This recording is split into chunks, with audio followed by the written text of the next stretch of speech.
Almost 140 years ago, a man arrived at the British Museum clutching a set of ancient documents in his hands. Initially hailed as priceless relics, they caused a sensation before being dismissed as clever forgeries and vanishing into thin air. Now, one expert has returned to the Shapira Scrolls and uncovered a startling revelation about these mysterious texts. An expert examined this mysterious ancient scroll and reached a startling conclusion about the Bible. So what is so special about these manuscripts and why has it taken so long for the truth to be revealed? When Moses Shapira appeared in London, he had an incredible story to tell. Apparently, the documents that he was carrying had been found by a group of Bedouins hidden in a desert cavern not far from the Dead Sea. But that wasn't all. According to Shapira, these scrolls had a spectacular provenance. They were the oldest known biblical texts in the world. Had this souvenir shop owner from Jerusalem really stumbled upon artifacts of such staggering importance? Or was he little more than a conman, using his knowledge of antiquities to make a quick buck? Just months after his arrival in London, Shapira was dead. And his scrolls, once the source of much fanfare and excitement, had been deemed fake. But the story did not end there. Now lost to time, the enigmatic documents have inspired modern scholars to reassess their authenticity with surprising results. If Shapira is to be believed, the scrolls came into his possession in July 1878. At the time, he had been running a souvenir and antiquities business in Jerusalem's Old City and had earned a reputation as a purveyor of historic artifacts. According to the Jerusalem Post newspaper, though, he also had a knack for acquiring forgeries as well. Certainly, it seems that not all of Shapira's artifacts were fake. Even today, for example, the British Museum displays a number of texts originally acquired by the Jerusalem merchant. But the story behind these biblical scrolls, allegedly recovered from a cave near Jordan's Wadi Mujib Gorge, was almost too fantastical to be believed. According to Shapira, the manuscripts bore text from the book of Deuteronomy, the fifth book in the Bible's Old Testament. But this version, it seemed, was different to the one that was in general use towards the end of the 19th century. And those discrepancies, though small, had far-reaching religious implications. At the time, you see, many believed, as some still do to this day, that this section of the Old Testament contained the literal word of God, passed down to Moses from the heavens. But if Shapira's scrolls were genuine, they showed that the book of Deuteronomy had been altered over the years. This find, then, was significant to say the least. And Shapira certainly believed so, which is probably why he was asking for more than $1 million in return, an even more colossal sum back then. Despite the high price tag, the British Museum was interested provided the documents could be authenticated, of course. But while the scrolls were being examined, one scholar cast a shadow of doubt over the historic discovery. According to the Jerusalem Post, Charles Clermont-Ganneau was something of a nemesis to Shapira, having previously accused him of fraud. This time, it seems, the French scholar and archaeologist was equally unconvinced. Whether through spite or as the result of a genuine investigation, he dubbed the scrolls a forgery, and he wasn't the only one. Later, biblical scholar Christian Ginsburg would concur with Clermont-Ganneau. Shapira's documents were not authentic. Departing London in disgrace, the merchant died in Amsterdam the following March. But what of his controversial scrolls? According to reports, they were auctioned off as curios, eventually acquired by the English naturalist Philip Brooks Mason. And then the trail goes cold. Today, nobody knows the whereabouts of these documents or if they survived at all. In fact, they might have been completely forgotten were it not for the discovery of the Dead Sea Scrolls in 1947. With so many similarities between these artifacts and the ones brought to London 60 years earlier, some experts began to raise questions. Might Shapira's manuscripts have been genuine after all? According to a 2017 BBC article by journalist Chainan Tige, academic interest in the scrolls began to grow in the 1950s. Scholars, he claims, wished to apply research methods that had not been available during Ginsburg's initial investigation. But, of course, the documents had vanished, leaving many questions unanswered. Keen to locate the scrolls once and for all, Tige embarked on a journey that took him from Wadi Mujib in Jordan all the way to London, then back to his home city of San Francisco. Ironically, it was at this final port of call that he discovered a break in the case. In the local university, a collection of documents originally sourced by Shapiro was being held. Unfortunately for Tighe, the missing scrolls were not among the manuscripts at San Francisco State University. But he did find something else. A series of texts from which the margins had been removed. Decades earlier, Ginsburg had suggested that Shapiro may have used a similar method to forge the documents that he claimed were biblical relics. Was this evidence, then, that the merchant had been a fraud all along, albeit a creative one? As with many historical mysteries, the answer is far from simple. And now, the waters have been muddied once more, thanks to the work of Aydin Dershowitz, an Israeli-American scholar based in Germany. According to his paper The Valediction of Moses. New evidence on the Shapira Deuteronomy fragments, published in March 2021, the scrolls may well have been exactly what the merchant claimed.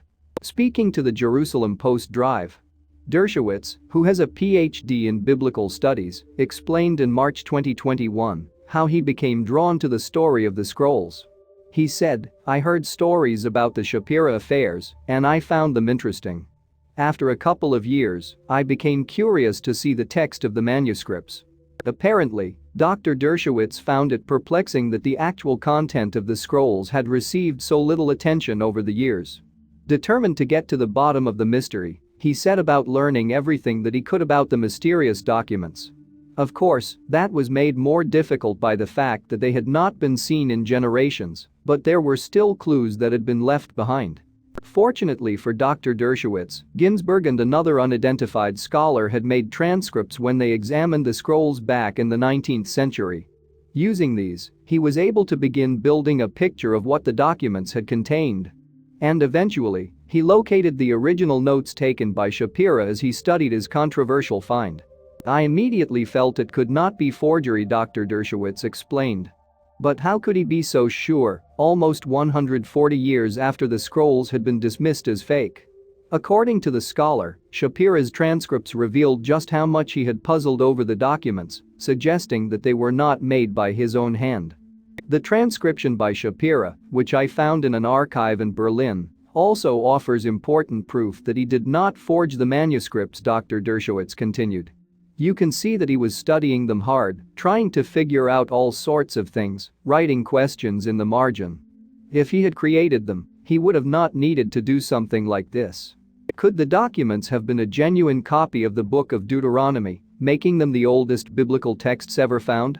Initially, one of the reasons that the scrolls were dismissed was Shapira's claim that Bedouins had found them in the cave. At the time, that had seemed incredibly unlikely until the Dead Sea Scrolls came along.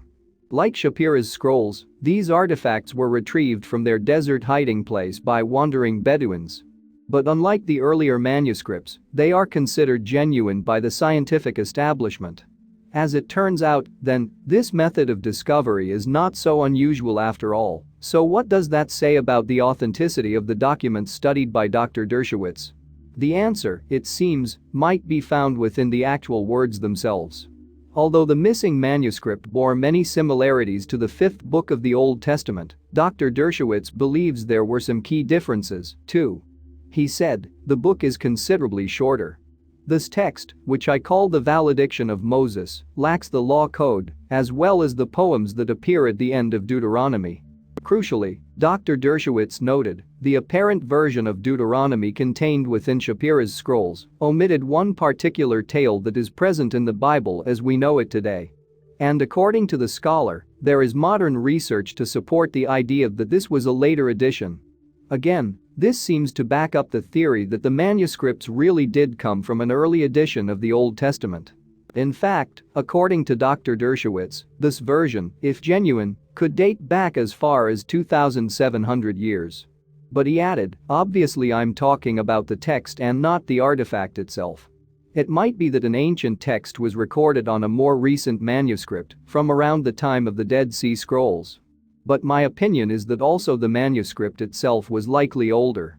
Given that most of the scientific establishment still considers the Shapira Scrolls to be forgeries, Dr. Dershowitz's work has proved controversial to say the least.